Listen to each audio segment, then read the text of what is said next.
do we have an order? Let's get out of here. I'm working on getting one for you. Thank you. In order to work. All right, I'm going to get ready.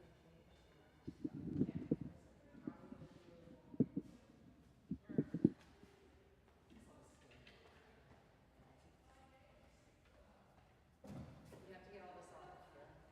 Can you lift the cart down and so you can feel it out? Dave, seriously.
Familiar places coming into view. Still the same old high school, but the marquee sign is new. Turn in the last corner, each house a memory. Longtime friends and neighbors, all my family. I'm coming home. That's where I wanna be. I'm coming home, back to my roots, back to my family. I'm coming home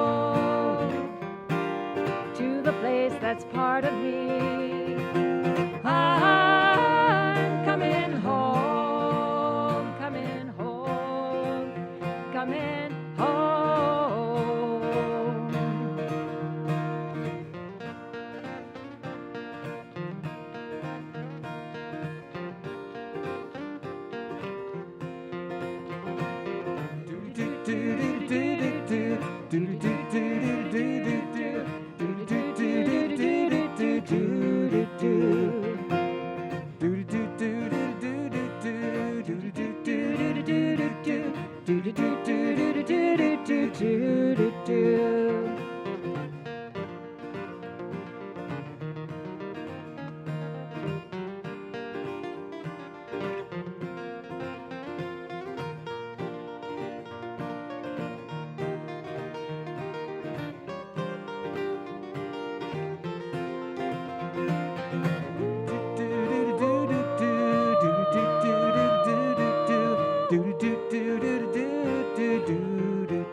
I'm coming home.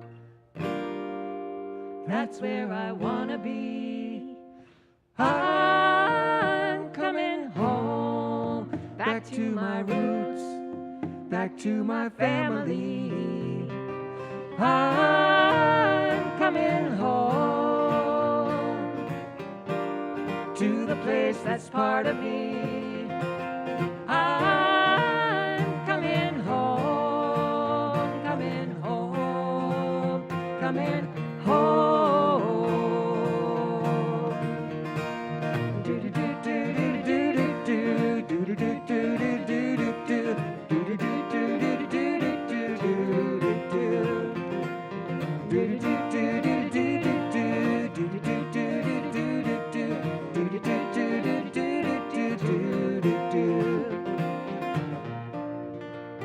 Coming home, I'm coming. Coming home, I'm coming. Coming home, I'm coming. Coming home, I'm coming home.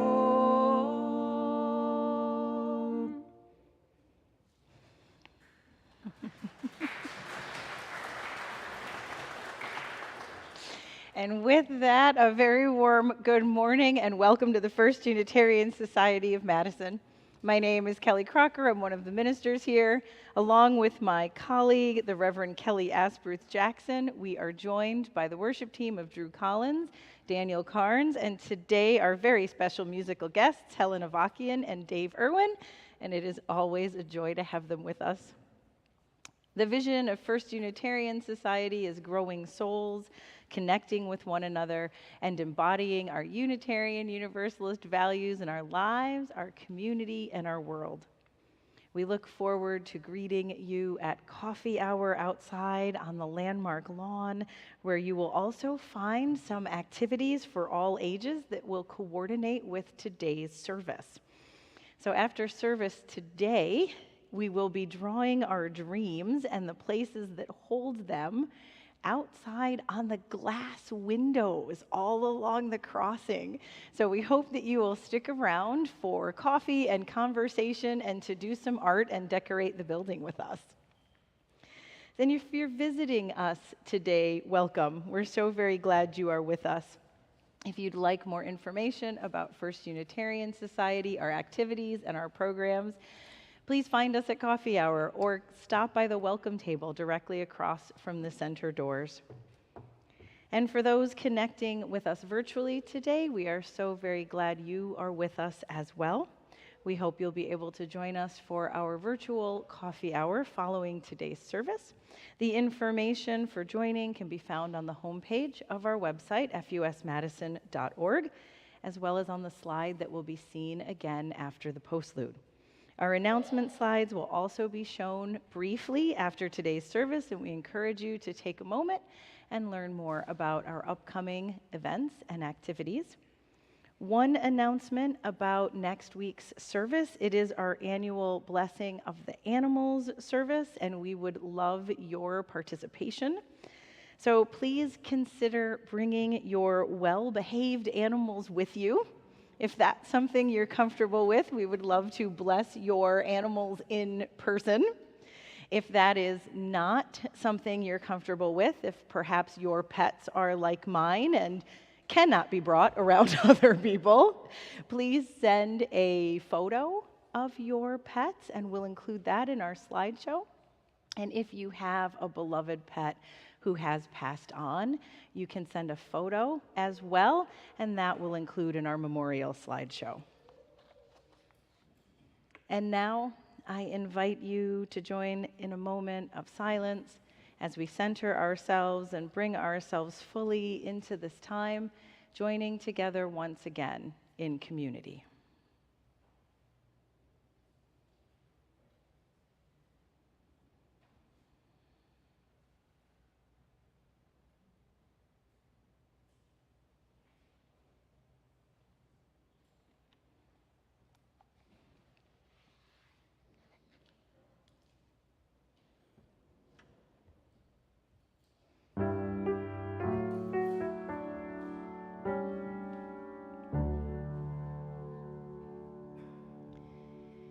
See a blossom in your mind's eye. Allow it to fill the interior of your imagination.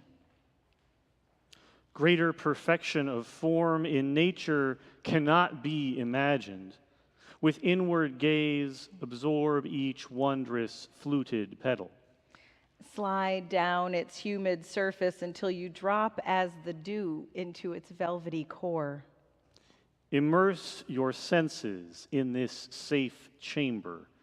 Such fragile beauty gives impulse to weep.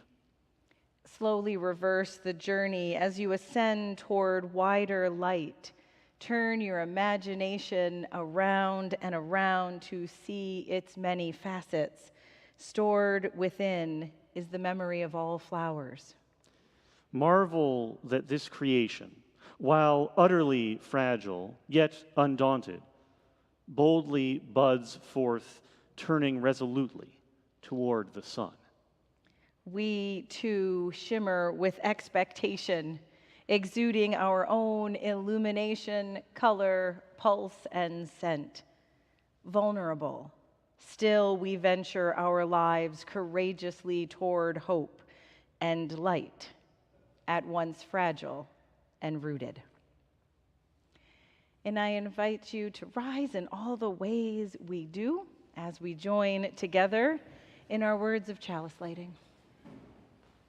We bring ourselves here to open our hearts to beauty, to truth, and to the door that is open to the presence of the holy. As we gather, may we bow our hearts in prayer, raise our voices in song, remember our promises, and vow to live by them once again.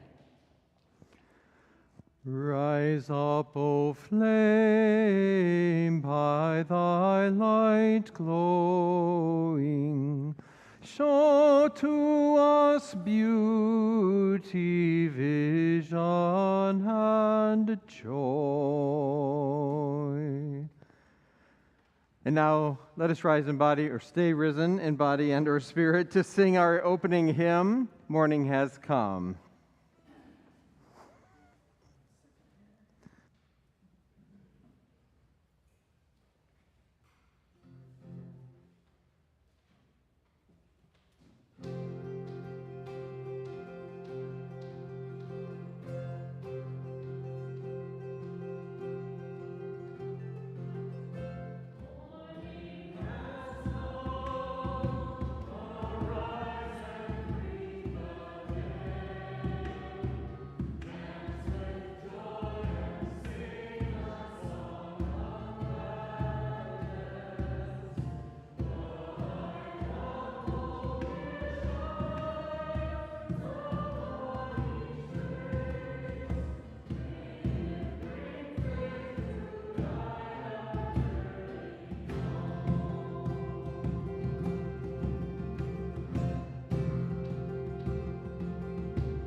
Please be seated.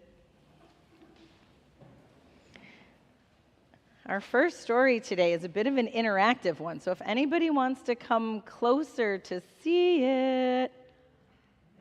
Hi, Lillian. Anybody? Caleb's like, I'm not making eye contact with her right now. It's fine. So, have any of you ever said the word oops? Anybody? Have you ever said the word oops? How many times a day do we say the word oops, right? Have you ever said the word oops and thought, well, that's ruined? So I love this story. You can come on up closer if you want. I love this story because it always reminds me that when I say oops, if I can use my imagination a little bit, sometimes I can turn it around. So for those of you sitting out there, I hope these slides will work so you can get it. Are you ready? Look at this oops. A torn piece of paper. Any ideas? What could you do with a torn piece of paper? Does it look like anything? Nolan, you got an idea?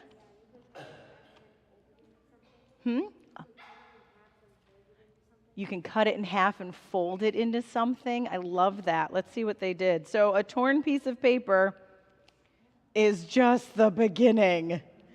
See? Chomp, chomp, chomp.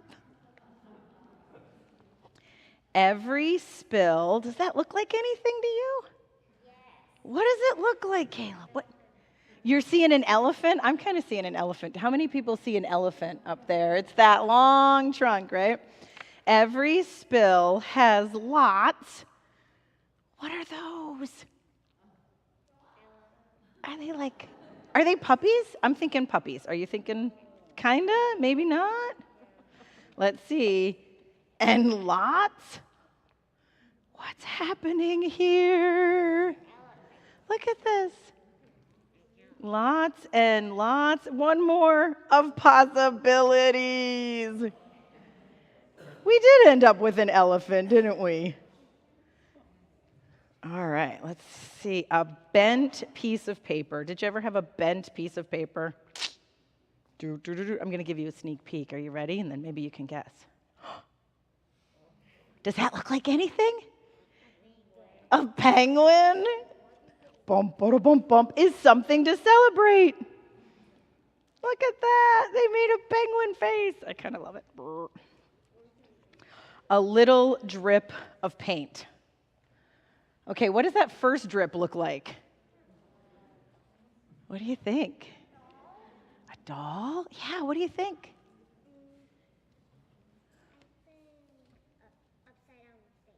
An upside down bear. Oh, that's brilliant. Oh, yeah, I see it. The beauty of having the book, I can turn it upside down. Here we go.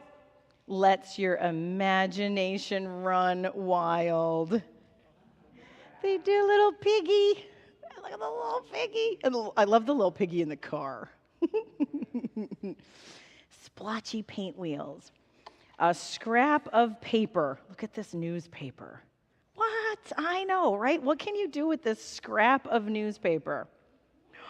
Can be fun to play with. Wouldn't that be fun? Grab some newspaper, cut a shape, and see what you can do. A smudge and a smear. Let's see. What do you think? This one, a smudge and a smear. I have no idea. Can make magic appear. We'll go fishing. Did you think it was going to be a fish? No, me either. I didn't see a fish coming on that one. A stain. All right, look at this hot cocoa. So all you grown-ups out there, when you've got that coffee mark under your cup, I want you to be inspired now, okay? A stain has potential. You getting anything yet? Oh, let's see. I need more hands. If you play with its shape. Nolan, did you think a frog was coming? A moon. Oh, totally a moon. That would be a great moon. All right, I want everybody to promise to play with their coffee stains this week. Holes in your paper Do you ever have a hole in your paper? You have a hole on your pants? Brilliant. We can play with that too. Mom won't mind at all. We'll stitch around it and make, oh, we could have fun, Nolan. Are worth exploring. Ready? Watch this. Whoop. Do you want to look inside? Is there something in there? It says, see? What do you see in there? I'm not quite sure what that is. I would love to know what you think it is, because I'm not quite sure. What do you think? It's a bug? I know, it's a little blurry. I'm sorry for the blurry slide. That was what my phone could do. My phone was like, wait a minute, I don't do 3D images. What do you think, Caleb? What do you think it's a bug. There's a bug in there, everybody. When you think you have made a mistake, oops, let's see what happens. Think of it as an opportunity to make something beautiful. There they are. So next time you're at home or at school and you make an oops on your paper, I want you to just have some fun with it, okay? See if you can turn it into something beautiful. Thanks for coming up here and being close. It was lovely to have you all here again.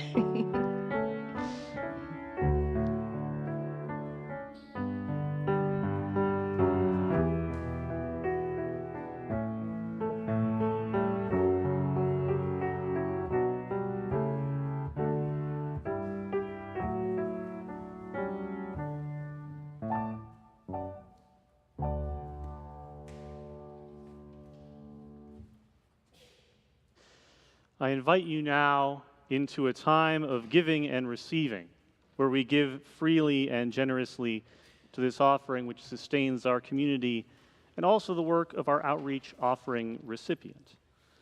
This week's offering is shared with Housing Initiatives. For over 25 years, Housing Initiatives has worked to end homelessness for more than 600 men, women, and veterans who suffer from a mental illness by providing them with permanent homes and supportive services to help them lead healthier lives. You'll see on the screen that you can donate directly from our website, fusmadison.org. You'll see also the text to give information there. There are also baskets at the exits to the auditorium in which cash or checks may be placed. We thank you for your generosity and your faith in this life we create together.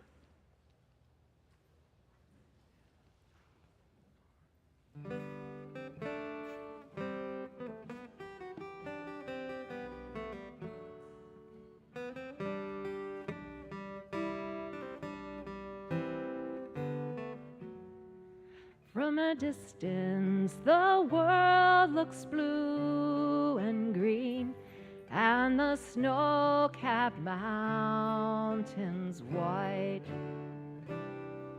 From a distance, the ocean meets the stream, and the eagle takes to flight. From a distance, there is harmony, and it echoes through the land. It's the voice of hope, it's the voice of peace, it's the voice of every man.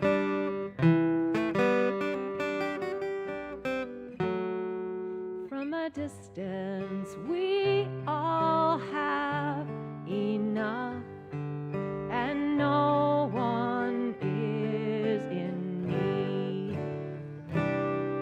There are no guns, no bombs, and no diseases, no hungry mouths to feed. From a distance, we are instruments marching in a common band, playing songs of hope, playing songs of peace, They're the songs of every man. God is watching us. God is watching us. God is watching us from a distance.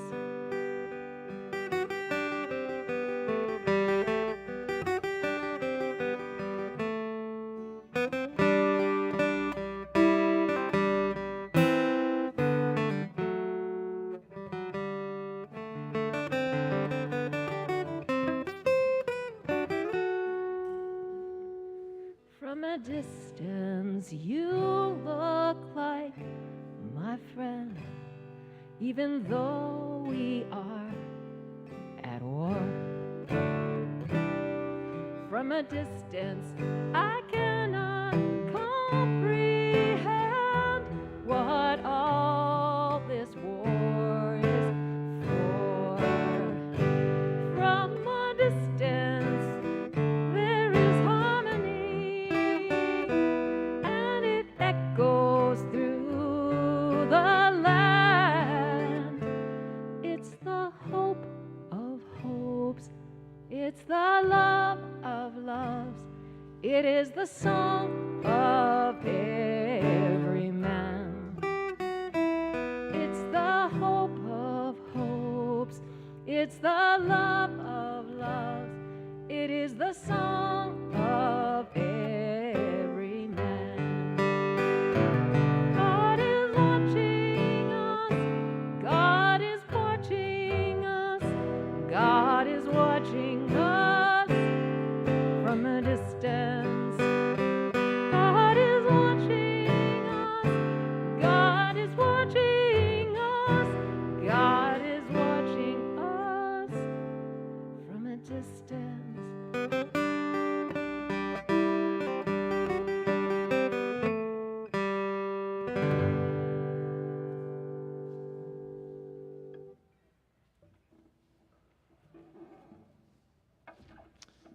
The story that I want to tell you is a modern one. It actually comes from a picture book by Daniel Pinkwater called The Big Orange Splot. So, to begin with, you have to imagine a whole neighborhood of houses, one after the other, after another, and they all looked the same. They had neat and tidy roofs and neat and tidy yards, and everything was just so. The people who lived on that street said that they all liked it there. It was a neat street. They liked it just how it was. And one of the people who lived on that street and who said he liked it just the way that it was a man named Mr. Plumbean, who had a very luxurious mustache. So one day it happened that there was a seagull flying over the street with a bucket of orange paint in its beak. Now, how the seagull came to have the bucket of orange paint in its beak, I don't actually know. I imagine that that's probably a pretty good story all by itself. Do you think that a seagull could hold an entire bucket of orange paint in its beak? Does that make sense to you? Yes? Yeah? Okay. Well, it didn't work out so well in this story because the bucket fell out of the seagull's beak and it landed on the roof of Mr. Plumbean's house. And it left a big orange splot. Well, what was he going to do about that? He wasn't quite sure at first, but everybody in the neighborhood, every time they saw him, said, "Plumbean, you got to do something about that big orange splot on your house." So eventually, he came up with a plan. It was very hot that summer, and so he did all the work at night, but he went and he got some more paint. He got blue and white and yellow and gray and a whole bunch of different colors. And so when the sun came up again and everybody in the neighborhood woke up, they saw Mr. Plumbean's house.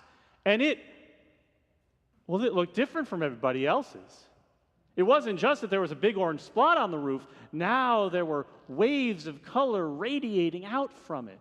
There were all kinds of different shapes and designs around the windows. He drew in some elephants and lions and a steam shovel for good measure. It was very different. And the people who lived on the street said, "That plum bean is off his rocker. He has flipped his wig." But he seemed very happy with the way things were. And so that night, he did some more work. He built a tower on top of the house, and he built a clock into it. He was very excited about that. The next day, his neighbors were even more concerned than before that something was very amiss at the plum bean house. But he just kept right on going. He went and he bought some plants. He got some palm trees, some baobab trees, some onions. He even got a pet alligator. And he set everything up in his yard just so. He hung a hammock between the two palm trees, and he felt very good about himself, drinking his lemonade in his hammock. Eventually, the people started to not just whisper about Mr. Plumbean, but to talk to Plumbean again directly. "What are you doing? You're screwing up the whole neighborhood. We had an agreement here. We were all going to have a neat, tidy street." And he said, "My house is me, and I am it. My house is where I like to be, and it looks like all of my dreams." Which is not the sort of statement that you would expect was going to lead to him changing his mind right away. Still, his neighbors were persistent, and so they got together and decided that one of them should go talk to him, in like a deep way, like a kind of intervention sort of way. And so one of his neighbors did just that. He went over, and Mr. Plumbean was very welcoming and agreeable and said, "Why don't you have some lemonade with me, and we'll talk it all out." And they talked long into the night. And the next day, when the sun came up in the neighborhood, that neighbor's house had been completely redesigned. It looked exactly like a big, tall sailing ship. It even had a deck on the roof. And he started wearing a sailor's uniform because he'd always wanted to be a sailor. It was spreading, you understand. Well, one by one, all the neighbors took their turns trying to talk to Mr. Plumbean and convince him that he should stop whatever it was he was trying to do here. And one by one, all the houses in the neighborhood got more different and more interesting and more unique until every single house was its own thing. Some of them were taller than others. Some of them were wider than others. Some of them were made out of stone or bricks or wood or metal. They all had different paint jobs. They all had different designs. And sometimes people would drive down that street. They would say, "What a weird street this is. How all the houses look so crazy and different." The people who lived there just said, "Our street is us, and we are it. Our street is where we like to be, and it looks like all of our dreams." Now, I said at the start, this story comes from a picture book. And sometimes, when you have a very well-loved picture book, you find that someone has drawn in it, or made a note in it, or underlined important words. I think that if you had a copy of this picture book, you just might find that last line underlined. It looks like all of our dreams. Remember, each house in the neighborhood just looked like one person's dream. But together, they looked like all of their dreams. Let's rise now in body and our spirit to sing our middle hymn, number 355. We lift our hearts in thanks.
In the morning, sometimes, if I awake just a little while before the dawn comes, I can hear the birds outside my window singing to each other, announcing to the world, to me, to themselves, that they have made it safely through the night.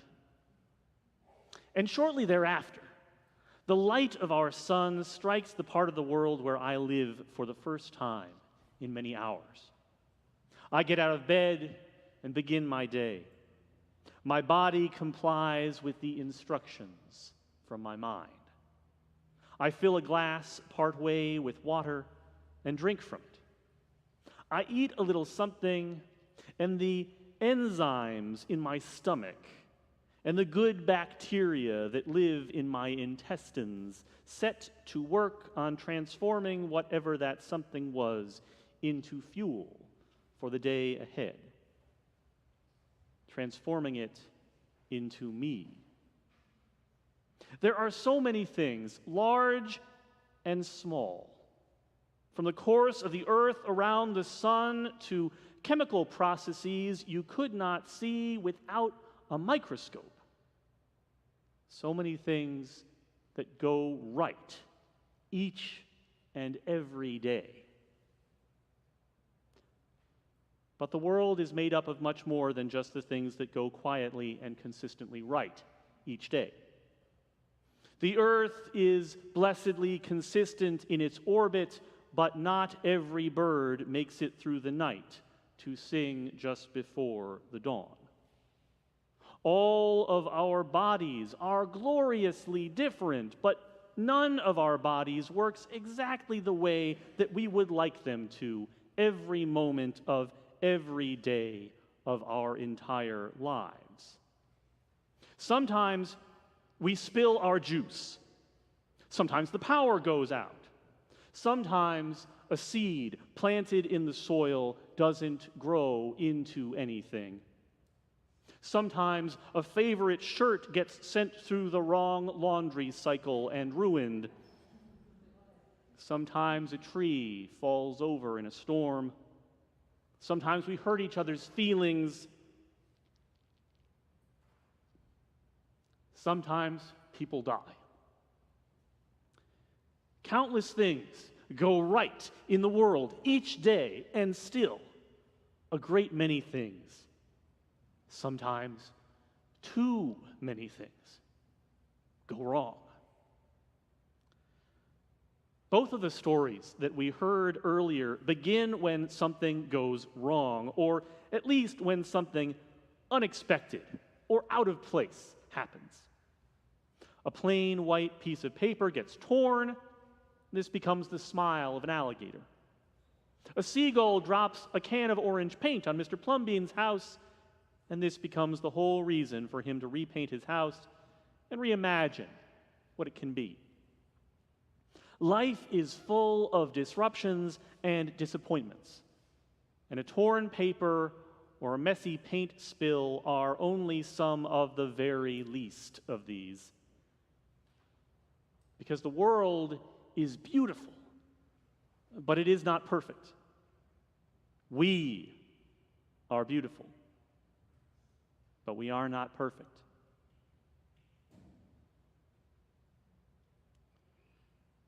And one of the most beautiful things about the world, and about us, is the power of imagination.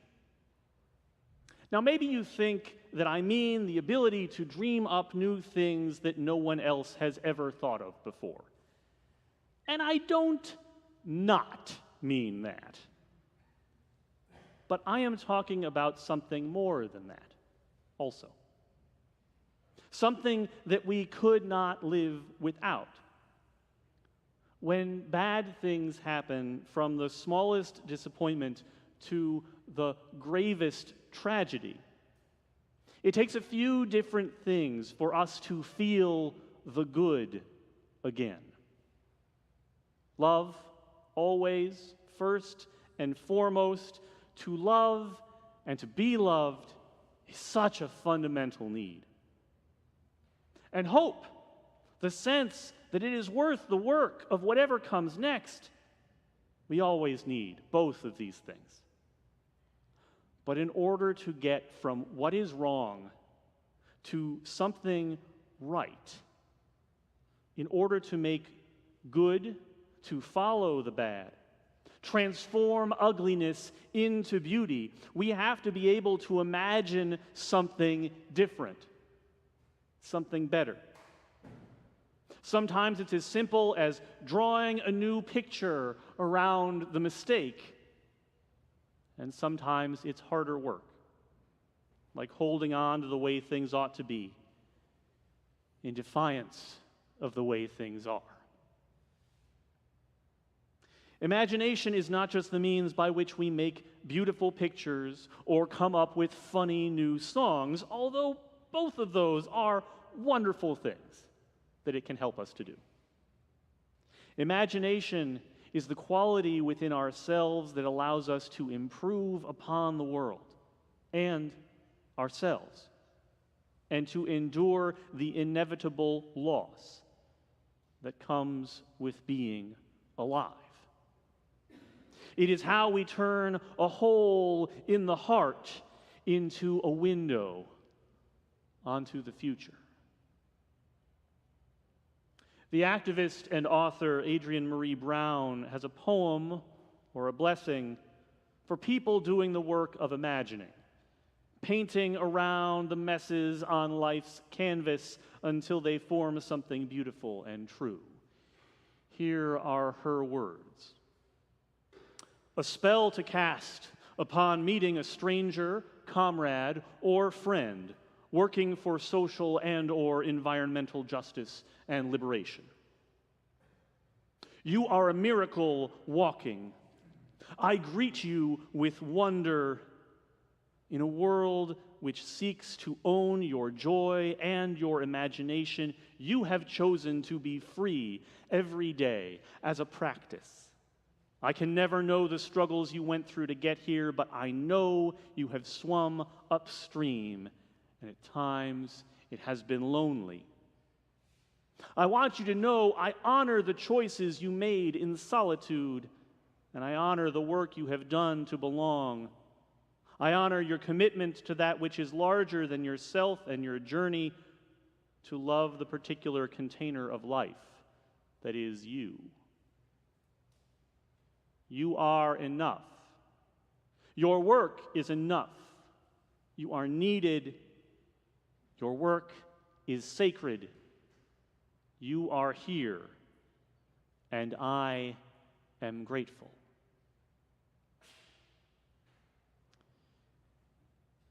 The Lateran Palace in Rome has been the official residence of the Pope, the leader of the Roman Catholic Church, for the better part of 2,000 years. For several centuries, two beautiful, ornate chairs sat in a special room inside that palace. They were called the Porphyry thrones. Porphyry is a particularly rare and beautiful sort of red stone, and both chairs were made out of red stone, although it wasn't technically porphyry. Part of the ceremonies that were held for each new pope took place in that room, and each new leader sat on both thrones in turn. The first for receiving the keys to the palace itself, the second for tossing silver coins to the crowd. If you were to see either of these thrones, they're each in different museums today, you might be impressed by how spectacular they are. I certainly was. The carving is exquisite. The stone itself is beautiful. They are both certainly finer and fancier than any chair I have ever sat in or ever will sit in, I expect. But you might also notice upon examination that they both have the same odd feature. They have holes in the middle of the seat, rather large ones. This is because before they were enshrined in the papal palace and became a part of a crucial ritual for one of the largest religions in human history, they were very, very expensive toilets.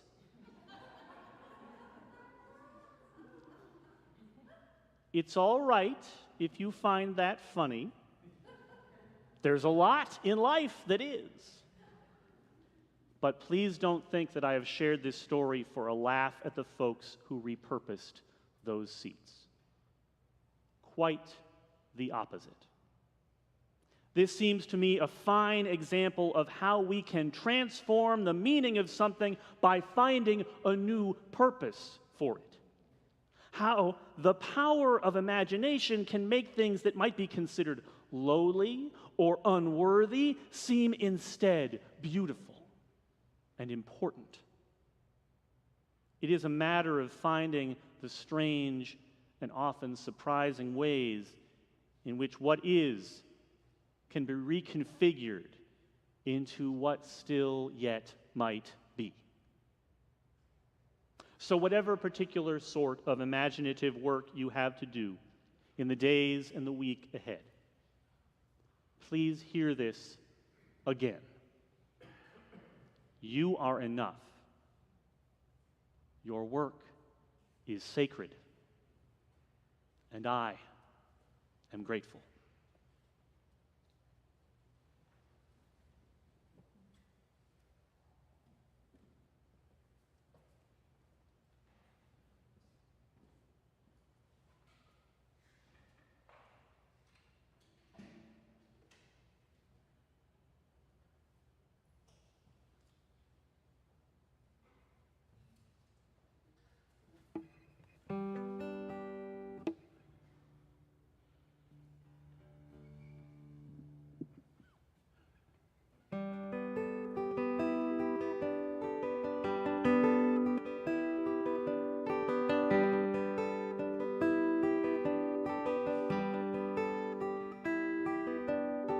Tries to live in a state of grace, offers up a creative space, invites you in to explore and play, does her best to lighten your day. It gets pretty grim in this hospital here. Parents comfort their kids, try to hide their own fear. Suddenly they forget to be scared when they see a lady bunny rabbit standing there. She starts hopping about, handing paintbrushes out. Miss Morgan, artist, mother, teacher, friend. Miss Morgan, teacher, friend to the children.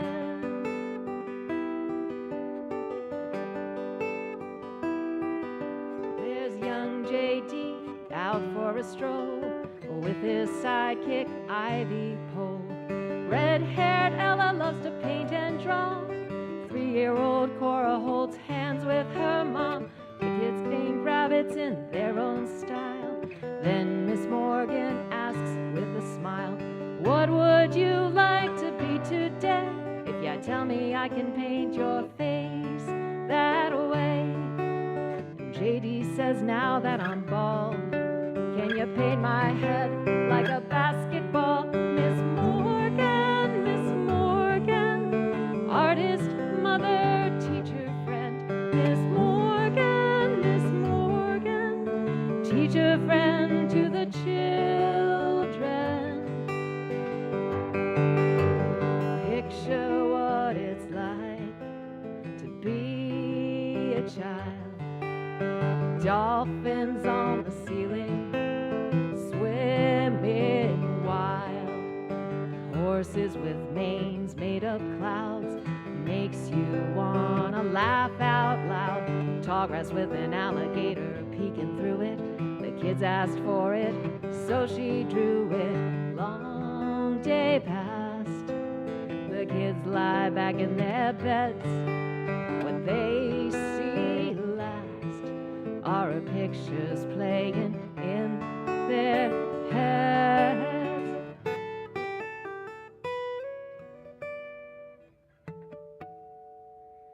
She'll never forget their delight and all the first time they saw themselves painted on the wall. Cora rides a pony, wears a blue princess gown. JD throws a baseball from the pitcher's mound. And Ella paints bright flowers, joyful angels, mighty towers. Miss Morgan, artist, mother, teacher, friend. Miss Morgan, teacher, friend to the children. Miss Morgan, artist, grandma, teacher, friend. Miss Morgan, reminds them to be children again.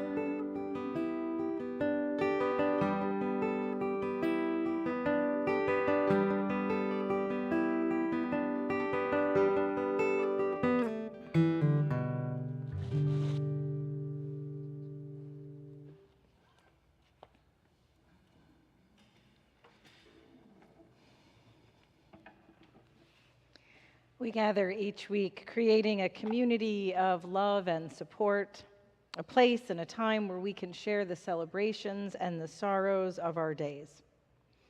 This week, we light a candle of memory and loss for Carol Ferguson, whose sister Nancy Ferguson Horowitz died from a brain aneurysm in April. Nancy lived in Fort Collins, Colorado, and was on the board of the Namaqua UU Church. This Memorial Day weekend, we light a candle of memory for all those who served in the armed forces and gave, in the words of Abraham Lincoln, the last full measure of devotion. May their loved ones, calling them to mind at this time, be comforted. May their descendants carry on their stories. And the solemn observance of this occasion counsel us as a nation to ask of those who take up arms to defend us no more sacrifice than what we truly need. And we light a candle for the people of Ukraine, both in their suffering and their struggle. We pray for an end to war there and all wars of conquest anywhere and everywhere. And we light a candle for the 19 children and the 2 teachers killed in Texas this past Tuesday. In recent weeks, we've seen the memorial services for loved ones killed in Buffalo. We have not had a moment to process the loss of a church shooting in California, and now the unfathomable grief and outrage at the loss of life at yet another elementary school. At these moments when we hear news such as this, our hearts break open, spilling into our hands, and there we stare at love, lamenting, what are we to do with this? If you'll join me now in a moment of prayer with words from Reverend Diane Moffett. Creator, Spirit, we are weary. We are heartbroken over the loss of more lives, children gone before they've had a chance to live, hopes and dreams cut off, smashed to pieces by violence. We are tired of excuses. We are tired of a culture of violence. We are tired of the unwillingness to act. We are tired of those in power who prevent real change, those who say violence cannot be reduced.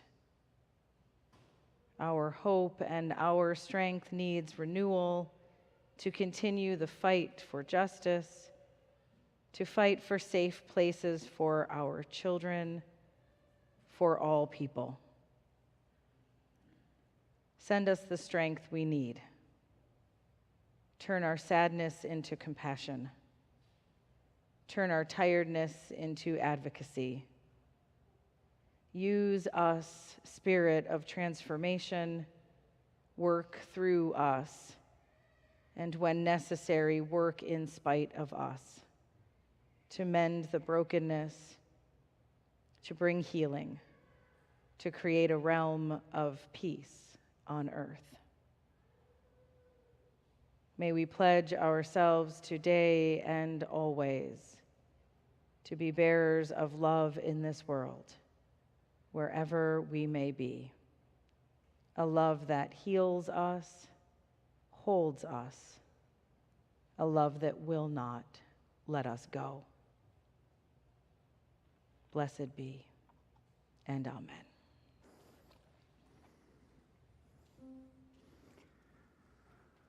There is a love holding us. There is a love holding all that we love. There is a love holding all.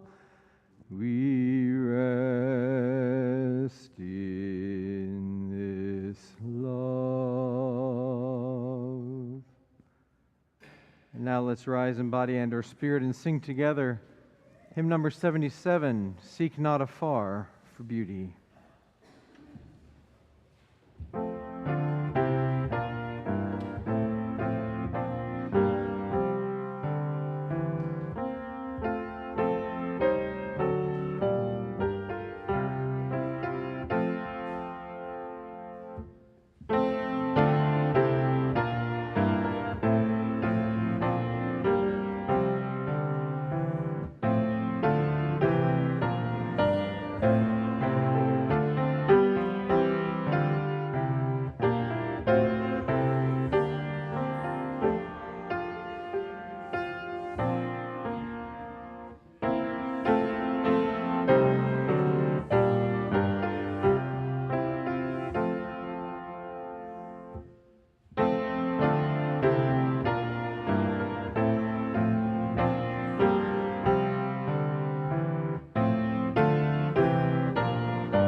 To pray, you open your whole self to sky, to earth, to sun, to moon, to one whole voice that is you.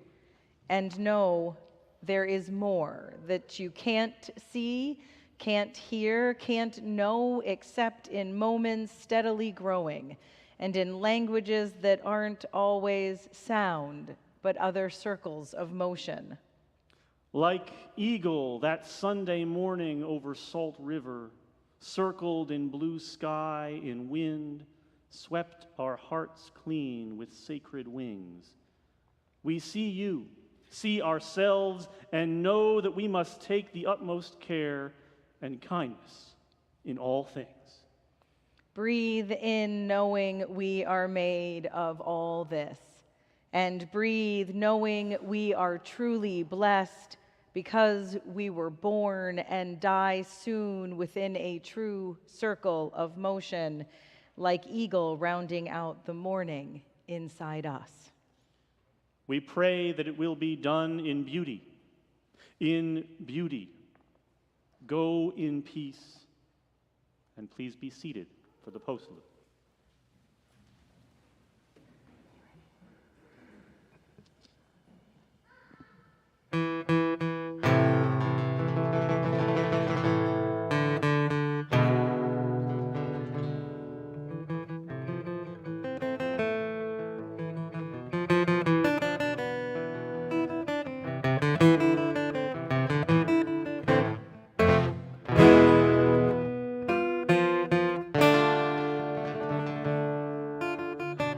Thank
you.